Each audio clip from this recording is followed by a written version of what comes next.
Hi, this is Amina Dasani with Austin Underground, and I'm here with Tesoro.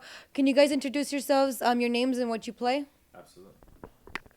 Justin Fernandez, rhythm guitar, vocals. Effici Giordanelli, and I do lead singing. Gabriel, I'm the drummer. I'm Andrew McLaren. I play the bass and I do vocals.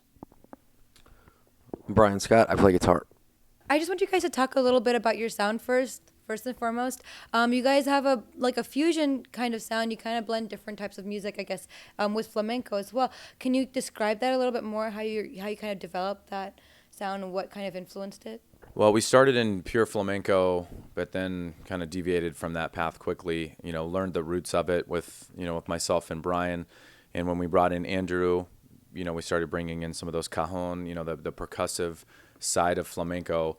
But once we had Gabriel on drums and we brought that rock backbone, that was really what kind of took it to a flamenco rock, which is more of that Gypsy Kings meets Led Zeppelin feel that you hear whenever you hear a Tesoro album or see us live. So I don't know. I mean, we incorporate all world genres, but if you had to put a quick stigma on it, I would say it's closest to like a flamenco rock. And how did you get into flamenco? You and you guys were the ones who started with flamenco, right? How did you get into that? Well, my sister dances flamenco as well. So out in Tucson, she was like, hey, you need to learn this, so that we can perform together one day on stage, which eventually took form and happened, which is just a huge influence for me and a motivating factor. Started on piano, classical, and then moved into traditional flamenco. Really fell in love with the Gypsy Kings, so that's still where the fusion rumbas came from. But once I hooked up with Brian in high school, he could play everything up to that point, but flamenco was something that he hadn't conquered yet. So we started working together and collaborating and teaching each other, and took lessons from a really great flamenco guitarist in the area, Chris Hakome, and from there we just took it and ran.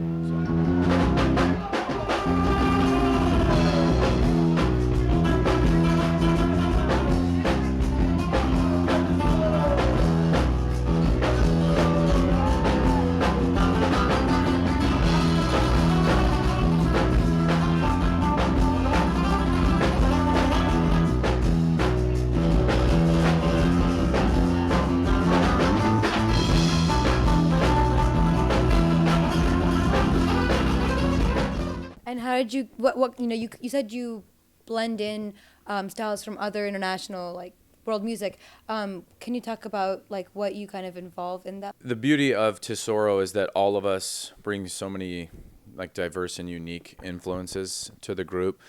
Brian comes from a classical background to hard rock, heavy metal, but then also enjoys his take on on the Spanish music. Myself, some pure flamenco, but even then I still love the fusion stuff. And Efficio is a big fan of world fusion, right, Efficio?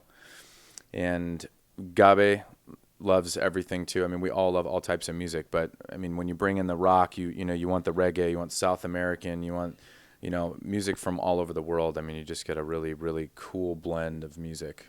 I see you have really long nails. Is that really helpful for the guitar, I guess, or? I would say Brian has me beat in the nail department. Flash him, Brian. Show him for the camera. Oh yeah. Well, I remember in high school it was the big, it was oh, I got to get nails. Everyone's gonna make fun of me, but eventually you just had to. If you play that aggressive style, flamenco guitar, they just bust off and break. So eventually you find yourself in a nail salon and people are looking at you funny, but it comes with the territory, You guys have a different type of music, it's possibly that a lot of the people you play for may have not heard it before. How do your audiences receive that music? So yeah, we've been pretty well received. I think we've tried to target our demographic to people who obviously like Latin music, but since we transcend so many different genres, we found that a lot of people find our music appealing, and we really try to bring high energy music, something that people can dance to. So to us, that's what having a good time at the club is making people dance, getting people out of their element, and showing them that you can fuse any type of music you want together as long as you do it well. How do you I guess transition that into your live performances? We're still getting our gears going. We've been performing for a long time, but we're really starting to get out into the national scene. And when we connect with an audience, if you're at a show, maybe when you see your favorite band, in a small intimate setting of maybe, let's say, 400 or less people, where you can actually engage with the audience. We can look at it and actually look into people's eyes and not see, not only see the first row of people and then not beyond, but when you can actually see in an intimate setting that crowd, and we're on there and we know what music we're going to play, but we have to be able to connect with the audience. And I think it's really important for us to be able to see the audience and look into their eyes and just connect with them emotionally. And then just that energy cycles through, and that's what really fuels us live and really just amps up the set even more. Are you coming out with any new music? Jim Waters in Tucson, Arizona with Waterworks Studio. Guy's done some legendary work in our opinion, and came very highly recommended from a great friend and manager of ours, Jennifer Harold. So we are going to do a studio album.